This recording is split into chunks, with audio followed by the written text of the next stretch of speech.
Hello students, आप लोग कैसे हैं? आप लोगों की तैयारी कैसे चल रही है?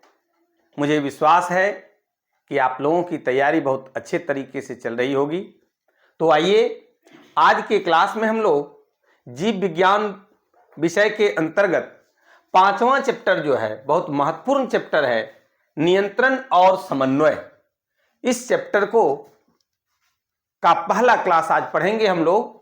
सबसे पहले इस क्लास में जानेंगे कि नियंत्रण और समन्वय है क्या, उसके बाद उद्दीपन क्या है, अनुवर्तन क्या है, कितने प्रकार के अनुवर्तन होते हैं और पादप हार्मोन क्या है।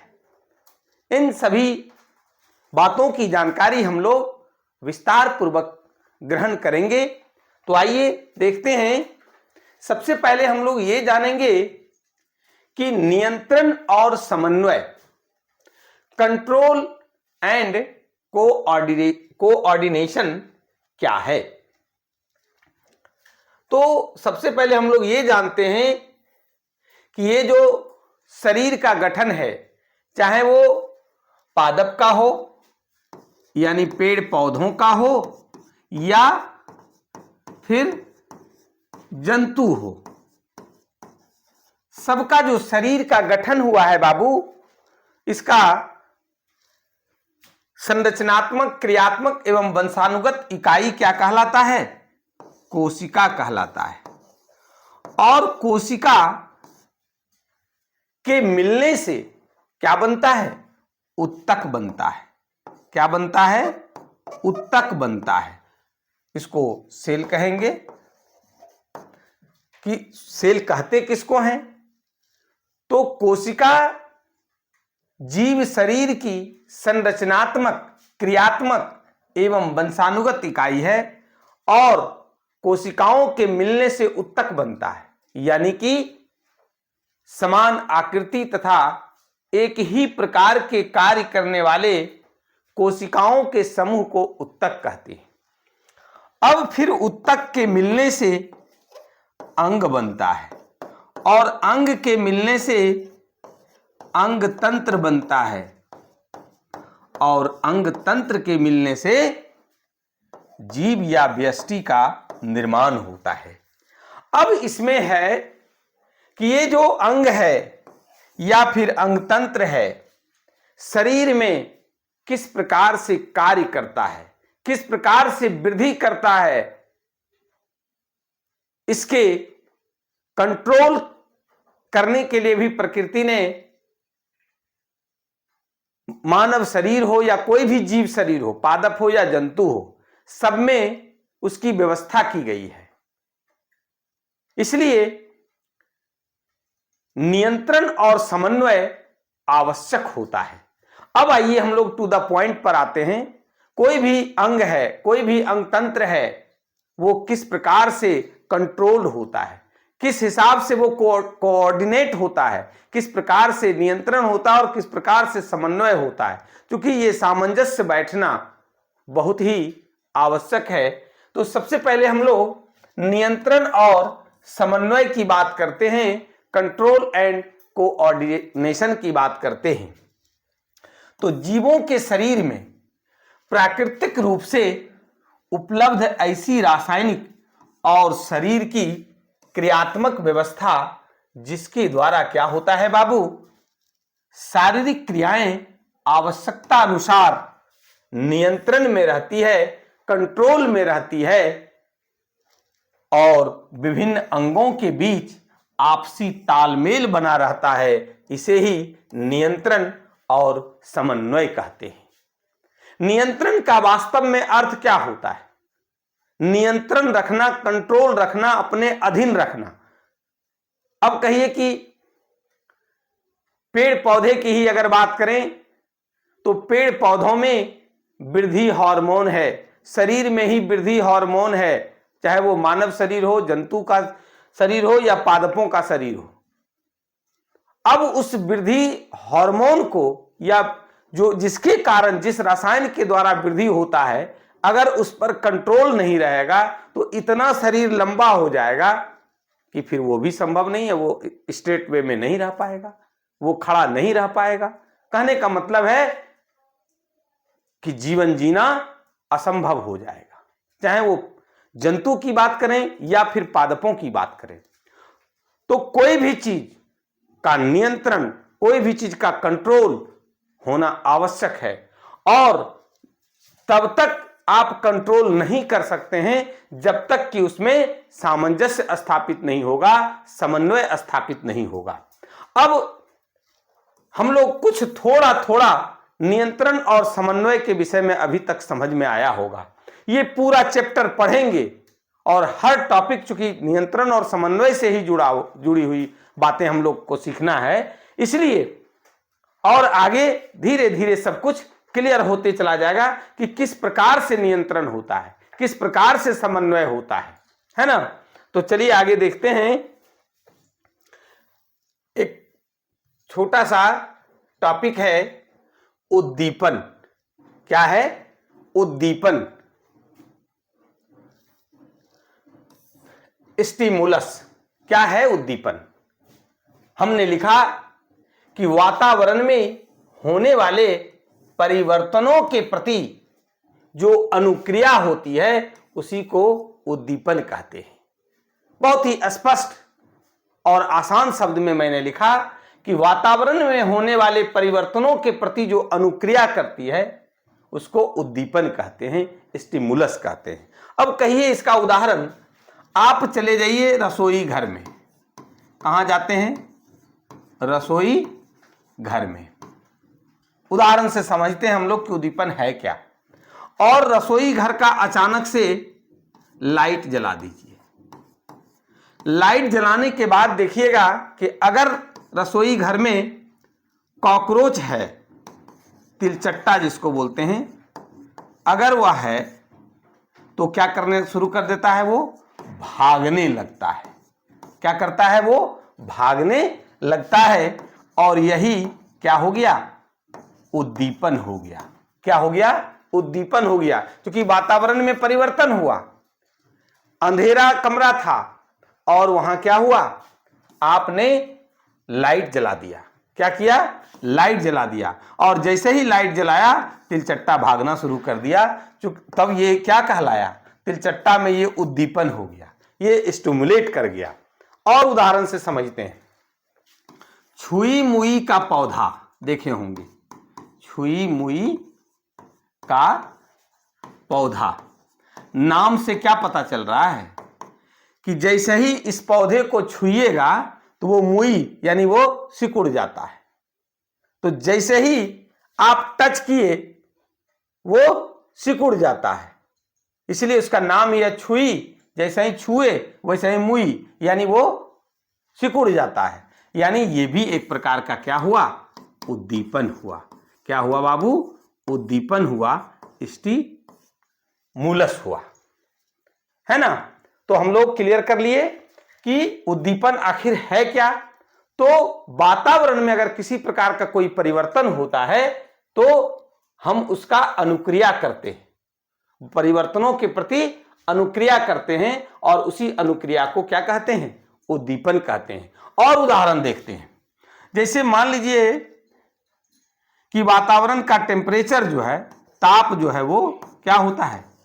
कम हो जाता है। और जैसे ही कम होता है तो हम लोग क्या करते हैं? ठंडक का एहसास करते हैं, ठंडा लगना शुरू हो जाता है। तो ये भी है उद्दीपन। अगर गर्मी जैसे बढ़ गया,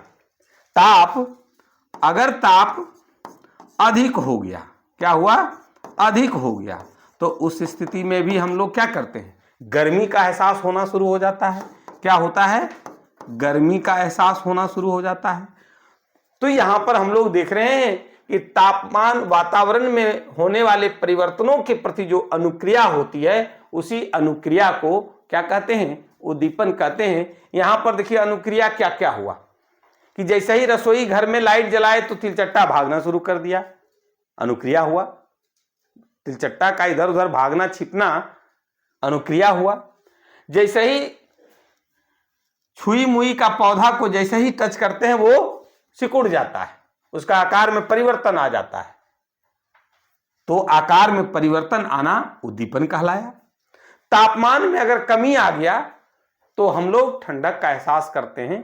तो ठंडक का एहसास होना उद्दीपन है। अगर तापमान में वृद्धि हो गया तो गर्मी का एहसास होता है। तो गर्मी का एहसास होना भी क्या कहलाया? उद्दीपन कहलाया। आइए आगे देखते हैं। अगला जो टॉपिक है वो है बाबू अनुवर्तन, ट्रॉपिज्म। आखिर क्या है ट्रॉपिज्म, क्या है अनुवर्तन, है ना? अनुवर्तन पौधों में बाह्य उद्दीपनों को ग्रहण करने की क्षमता होती है। अभी जो हम लोग उद्दीपन पढ़े स्टिमुलस, तो पौधों में बाह्य उद्दीपनों को ग्रहण करने की क्षमता होती है तथा उसके अनुसार उसमें गति भी होती है ना? सारा गति को देखेंगे कि क्या क्या गति होता है, किस प्रकार से उद्दीपन के कारण वह गति करता है। फिर से एक बार देखिए कि पौधों में बाह्य उद्दीपनों को ग्रहण करने की क्षमता होती है और उसके अनुसार उसमें क्या होता है? गति भी होती है। और पौधों में ऐसी गति या को ही क्या कहते हैं? अनुवर्तन कहते हैं या अनुवर्तनी गति कहते हैं। किस प्रकार से अनुवर्तन होता है जरा उसको भी चर्चा करेंगे और इसको इन डिटेल में बात करते हैं। देखिए सबसे पहले हम लोग ये जानेंगे कि अनुवर्तन के प्रकार, टाइप्स ऑफ ट्रॉपिज्म, है ना? क्या पढ़ रहे हैं? तो types of tropism, types of tropism, है ना? तो कितने प्रकार के अनुवर्तन होते हैं, कितने प्रकार की गति होती है, कितने प्रकार के उद्दीपन के कारण गति होती है।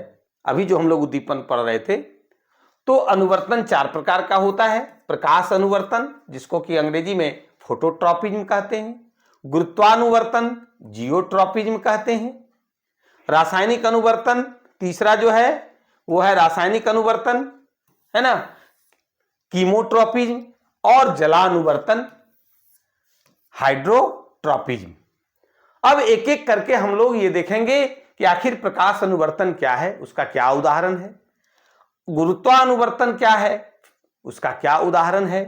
रासायनिक अनुवर्तन क्या है और उसका क्या उदाहरण है। और जलानुवर्तन क्या है और उसका क्या उदाहरण है। तो आइए देखते हैं एक एक करके सबको। प्रकाश अनुवर्तन। अब देखिए नाम से पता चल रहा है बाबू, अगर बेटा समझ में नहीं आवे, कोई तरह की परेशानी हो तो आप हमें कमेंट करके जरूर बताएंगे, कमेंट बॉक्स में जरूर कमेंट करेंगे। तो प्रकाश अनुवर्तन क्या है? ऐसा अनुवर्तन जो प्रकाश के कारण हो, ऐसा गति जो प्रकाश के कारण हो। इसलिए हमने लिखा भी है कि इस प्रकार के अनुवर्तन में क्या होता है? पौधे के अंग प्रकाश की ओर गति करते हैं। गति का मतलब यहां पर समझेंगे वृद्धि। पेड़ पौधे में भी गति होती है, तो वो हम लोगों की तरह एक स्थान से दूसरे स्थान चल करके नहीं गति करता है, तो वो गति करता है। कैसे, उस पर अभी बात हो रही है। वो वृद्धि करता है।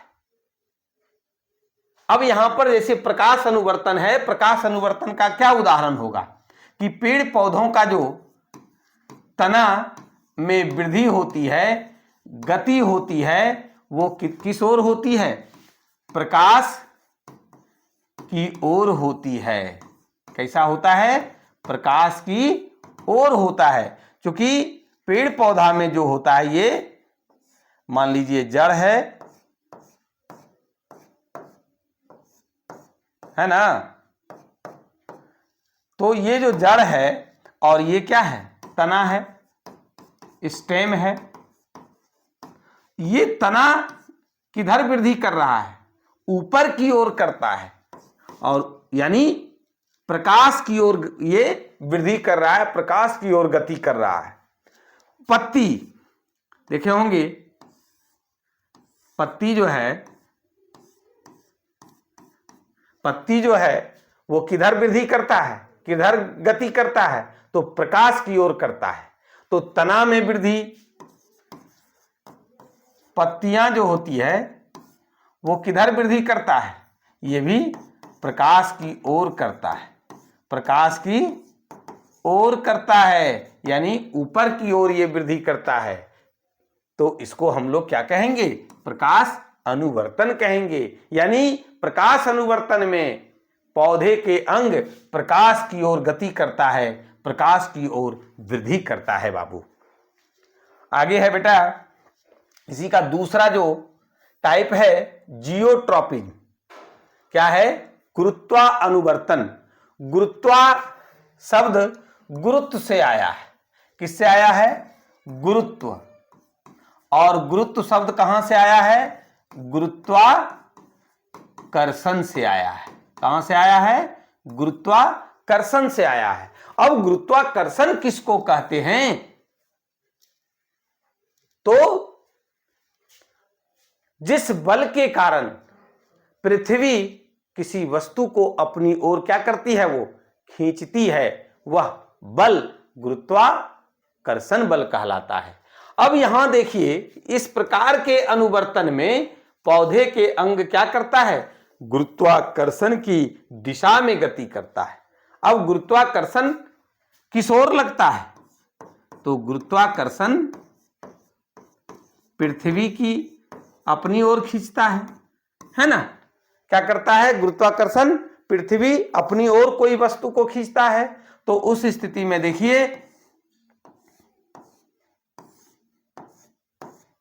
क्या करता है? ये जड़ है और जड़ वृद्धि किधर करता है? नीचे की ओर करता है, यानी गुरुत्वाकर्षण के दिशा में करता है, नीचे करता है ना? इसलिए ये क्या कहलाएगा? गुरुत्वा अनुवर्तन कहलाएगा। यानी ऐसा अनुवर्तन, ऐसा पौधे के अंग में वृद्धि करता है, ऐसे पौधे की गति वृद्धि करता है। किस दिशा में? यानी गुरुत्वाकर्षण की दिशा में। गुरुत्वाकर्षण की दिशा में अगर जो वृद्धि कर रहा है, गति कर रहा है, उसको गुरुत्वा अनुवर्तन कहते हैं। तो यहां पर क्या हो गया? पेड़ पौधे के जड़ों में जो होता है गति, वो किसका उदाहरण है? गुरुत्वानुवर्तन का उदाहरण है ना? और ये पौधे के जड़ों में जो गति होता है वो प्रकाश अनुवर्तन के विपरीत होता है। ये भी आपसे प्रश्न पूछा जाता है कि पेड़ पौधों के जड़ों में जो गति होती है, जड़ों में जो वृद्धि होती है, वह गुरुत्वानुवर्तन होता है, लेकिन प्रकाश अनुवर्तन के विपरीत होता है। प्रकाश अनुवर्तन में क्या होता है? ऊपर की ओर गति करता है, प्रकाश की ओर करता है, जबकि गुरुत्वानुवर्तन में क्या होता है? प्रकाश की दिशा के विपरीत वृद्धि करता है, गति करता है। और उसमें अगर बात करेंगे प्रकाश अनुवर्तन में, तो प्रकाश अनुवर्तन के विपरीत गुरुत्वानुवर्तन होता है, यानी कि प्रकाश के विपरीत ये वृद्धि करता है। तो यहां पर हम लोग क्या देखें कि गुरुत्वानुवर्तन और प्रकाश अनुवर्तन, पौधे की गति दोनों विपरीत दिशा में, एक दूसरे के ठीक विपरीत दिशा में करता है। अगर ऊपर कर रहा है यानी वो प्रकाश अनुवर्तन है, ध्यान से समझिएगा, प्रकाश अनुवर्तन है, ऊपर की ओर, प्रकाश की दिशा की ओर। जबकि गुरुत्वानुवर्तन में क्या होता है? नीचे की ओर वृद्धि करता है। तो तना या पत्ती जो वृद्धि करता है, गति करता है, वो प्रकाश अनुवर्तन का उदाहरण है। जबकि पौधे के जड़ जमीन की ओर जाता है, पृथ्वी अपनी केंद्र की ओर आकर्षित करता है ना? गुरुत्वाकर्षण बल के दिशा में होता है, इसलिए उसको गुरुत्वा अनुवर्तन कहते हैं। किसको? पौधों के जड़ों में जो गति होती है। चलिए आगे देखते हैं। आगे है बाबू कि रासायनिक अनुवर्तन क्या है? रासायनिक अनुवर्तन क्या है? नाम से पता चल रहा है ना? कीमोट्रॉपिंग, यानी कि जो रसायन के द्वारा होता है, जो हार्मोन के द्वारा होता है, जो केमिकल के द्वारा होता है अनुवर्तन, यानी पौधों में जो गति होती है। अभी जो हम लोग पढ़ रहे हैं नियंत्रण और समन्वय पढ़ रहे हैं, यहां पर क्या हो रहा था अभी कि वो गुरुत्वाकर्षण के दिशा में वृद्धि कर रहा है, तो कोई जो है ऊपर वृद्धि कर रहा है प्रकाश की दिशा में। तो हम लोग इसके साथ साथ पेड़ पौधों में किस प्रकार से नियंत्रण और समन्वय हो रहा है इसको पढ़ेंगे, इसको देख रहे हैं। और इसके बाद फिर जंतुओं में किस प्रकार से नियंत्रण और समन्वय होता है, जंतुओं में नियंत्रण समन्वय कैसे होता है। हम लोगों का मन किया कि किसी को पीट दें, लेकिन मस्तिष्क कहता है कि अगर तुम पीट दोगे तो इसकी सजा भी तुमको भुगतना पड़ेगा, रोक देता है, नहीं नहीं करना है। मन किया कि छत से नीचे कूद जाएं, मस्तिष्क कहता है कि कूद जाओगे तो फिर क्या होगा, उसके बारे में उसको बताता भी है। तो यहां पर कंट्रोल किया जा रहा है, एक अंग दूसरे अंग पर समन्वय स्थापित कर रहा है। तो आइए देखते हैं रासायनिक अनुवर्तन। चलिए पॉइंट पर आइए कि रासायनिक अनुवर्तन क्या है। तो इस प्रकार के अनुवर्तन में पौधे के अंगों की गति रासायनिक उद्दीपनों के द्वारा होता है।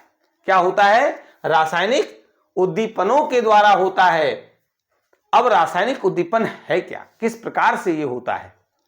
तो परागन के समय, पॉलिनेशन के समय पराग कण से निकलने वाली पराग नलिका, पराग, इसको देखेंगे, पराग नलिका की बीजांड में होने वाली जो गति है वो रासायनिक अनुवर्तन का क्या है, उदाहरण है। परागन किसको कहते हैं। पेड़ पौधों के पुष्प में दो भाग होता, तो पुष्प का 4 भाग होता है, तो 2 सहायक अंग है, 2 आवश्यक अंग है। तो इसका जो मेल पार्ट, ये समझिए कि मेल पार्ट से मेल गेमिट है ना, नर भाग से नर गेमिट, मादा भाग यानी कि फीमेल पार्ट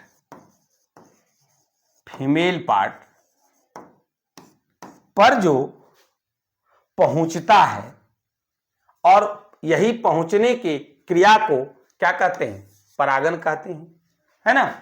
तो ये किस प्रकार से नर भाग male gamete, male part female part तक पहुंच जाता है, तो उसके लिए क्या है, रासायनिक उद्दीपन के कारण ये क्या होता है, पराग कण से निकलने वाली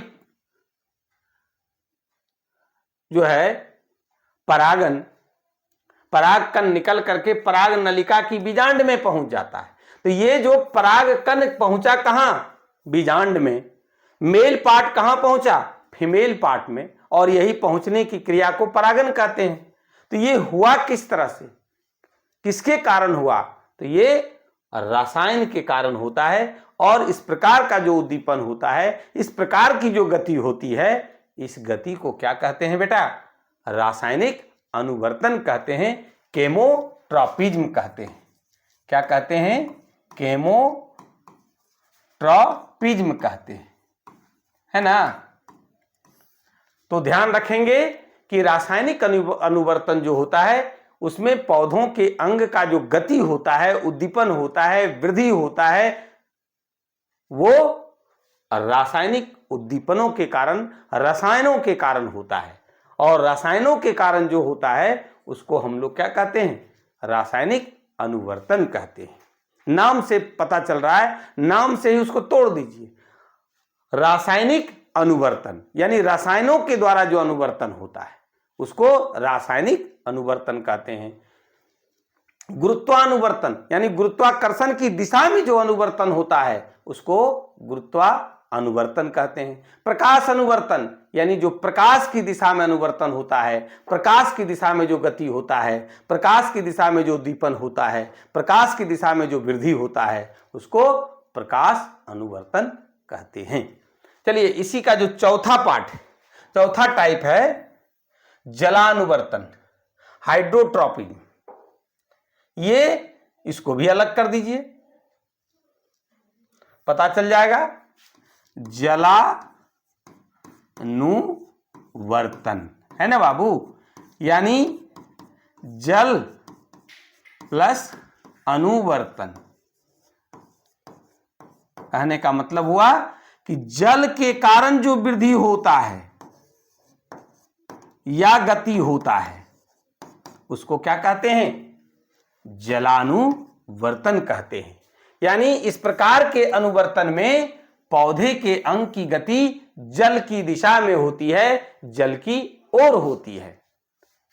इसका उदाहरण क्या होगा, कमेंट करके बता सकते हैं। इसका उदाहरण होगा जड़ जो वृद्धि करता है, जड़ की वृद्धि या जड़ की गति वो किस दिशा में होता है, जल की दिशा में होता है।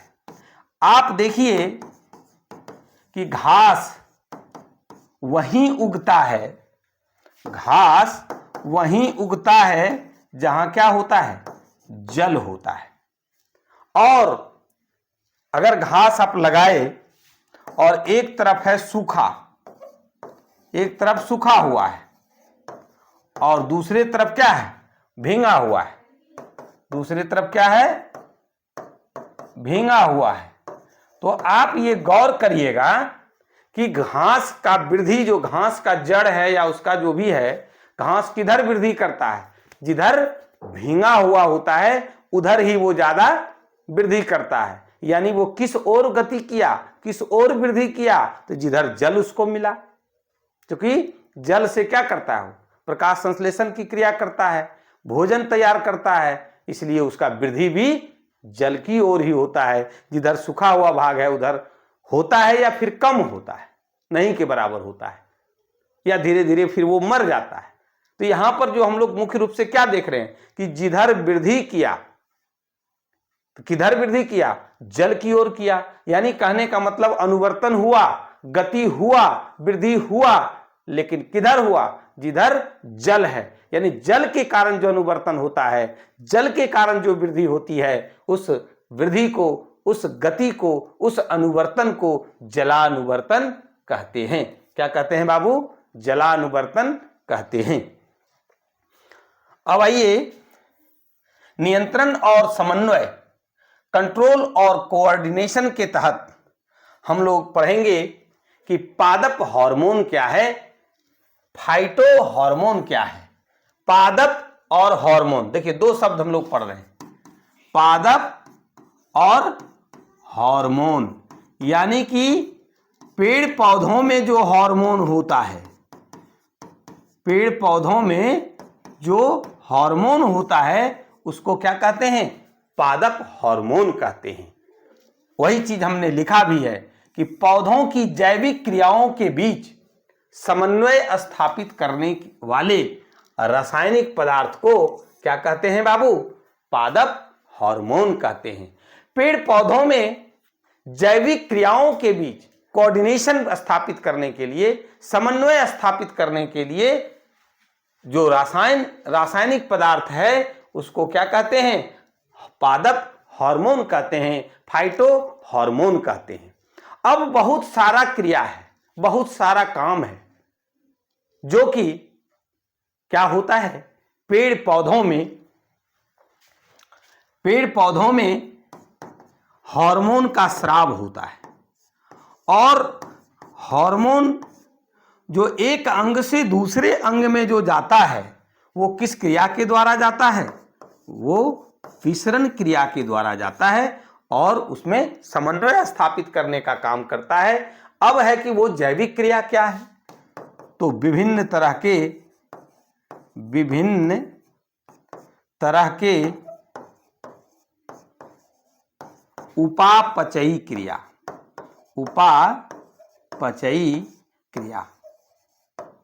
अब ये उपापचयी क्रिया क्या है, उपापचयी क्रिया क्या है बेटा, तो ये देखो उपापचयी शब्द दो शब्द से बना है, उपचय और अपचय। उपचय का मतलब होता है बनना। क्या होता है? बनना। और अपचय का मतलब होता है बिगड़ना या टूटना। अब है कि जब हम पोषण की क्रिया करते हैं, हम लोग क्या करते हैं? पोषण करते हैं, भोजन ग्रहण करते हैं, तो शरीर में क्या बनता है? भोजन बनता है। पोषण करने से क्या बनता है? भोजन बनता है। और वह भोजन क्या है? ग्लूकोज है। क्या है बाबू? ग्लूकोज है। C6H12O6, यही ना? कोई भी हम लोग जब भोजन ग्रहण करते हैं तो क्या बनता है? ग्लूकोज बनता है। और ग्लूकोज का फिर अपचय होता है, यानी ये क्या होता है? अपचय होता है। अपचय का मतलब ऑक्सीकरण होता है। ऑक्सीकरण कब होता है? जब सांस लेते हैं, श्वसन की क्रिया जब होती है ना, उसमें ऑक्सीजन जुड़ता है और जुड़ने के बाद यह क्या होता है? अपचय होता है, टूट जाता है। क्या निकलता है? CO2। क्या निकलता है? H2O। और क्या निकलता है? ऊर्जा। यही ऊर्जा ATP के रूप में जमा रहता है। अब देखिए, यहां जो इतना कार्य हुआ वो किसके कारण हुआ? हार्मोन के कारण होता है, रासायनिक पदार्थ के कारण होता है। और इसका जो कंट्रोल, इसमें जो समन्वय स्थापित किया जाता है वो किसके कारण होता है? पादप हार्मोन के कारण होता है, फाइटो हार्मोन के कारण होता है। तो हम लोगों ने क्या सीखा कि पौधों की जैविक क्रियाओं के बीच समन्वय स्थापित करने वाले रासायनिक पदार्थ को क्या कहते हैं बेटा? पादप हार्मोन कहते हैं, है ना? अब है कि वृद्धि नियंत्रक पदार्थ। वृद्धि नियंत्रक पदार्थ क्या है? नाम से क्या पता चल रहा है कि वृद्धि और नियंत्रण करने वाला पदार्थ, वृद्धि को नियंत्रण करने वाला पदार्थ। अब जैसे पेड़ पौधे की अगर बात करते हैं तो पेड़ पौधा, छोटा सा बीज हम लोग क्या करते हैं? मिट्टी में डाल देते हैं, पानी डालते हैं, उससे अंकुरन होता है और धीरे धीरे धीरे धीरे वृद्धि करना प्रारंभ कर देता है। तो वो वृद्धि लगातार होती रहेगा और कितना लंबा हो जाएगा, कितना बड़ा हो जाएगा, तो उसको रोकने के लिए, उस पर कंट्रोल करने के लिए भी क्या है? पादपों में कुछ पदार्थ है जिससे वह रुकता है। एक निश्चित ऊंचाई पर जाने के बाद वह रुक जाता है। आप देखते हैं जैसे लता है, लताएं जो है, क्रीपर्स, वो वृद्धि करता है, उसका एक अलग हाइट होता है। अब छोटा छोटा जो पौधा है उसका अलग हाइट होता है। फिर जो है देखिए, उसके बाद जो है वृक्ष है, ट्री जिसको बोलते हैं, इसका एक अलग लंबाई है। तो ये लंबाई लता का या पौधा का या फिर वृक्ष का अलग अलग होता है, कारण इसमें वृद्धि नियंत्रक पदार्थ जो होता है वो अलग अलग होता है, जिसके कारण लता जो है वो अलग उसकी लंबाई होती है, पौधा का अलग होता है और वृक्ष का अलग होता है। तो जिन पदार्थों के द्वारा वृद्धि को नियंत्रित किया जाता है, पेड़ पौधों के वृद्धि को नियंत्रित किया जाता है, चाहे वो लंबाई में वृद्धि हो या फिर चौड़ाई में वृद्धि हो, दोनों को नियंत्रित जिसके द्वारा किया जाता है उसी पदार्थ को वृद्धि नियंत्रक पदार्थ कहते हैं। आइए देखते हैं कि बहुत से कार्बनिक यौगिक, ऑर्गेनिक कंपाउंड पौधों से उत्पन्न नहीं होते, किंतु पादप हार्मोन की तरह ही कार्य करते हैं और उन्हें क्या कहा जाता है? वृद्धि नियंत्रक पदार्थ कहा जाता है। आगे के क्लास में हम लोग पढ़ेंगे कि पादप हार्मोन को कितने वर्गों में बांटा गया है और कौन कौन है, उसका क्या कार्य है। कोई वृद्धि कराता है तो कोई वृद्धि को रोकता है ना? तो इन सब सारी बातों की जानकारी हम लोग आगे के क्लास में लेंगे। आज का क्लास आपको कैसा लगा आप कमेंट करके जरूर बताएंगे।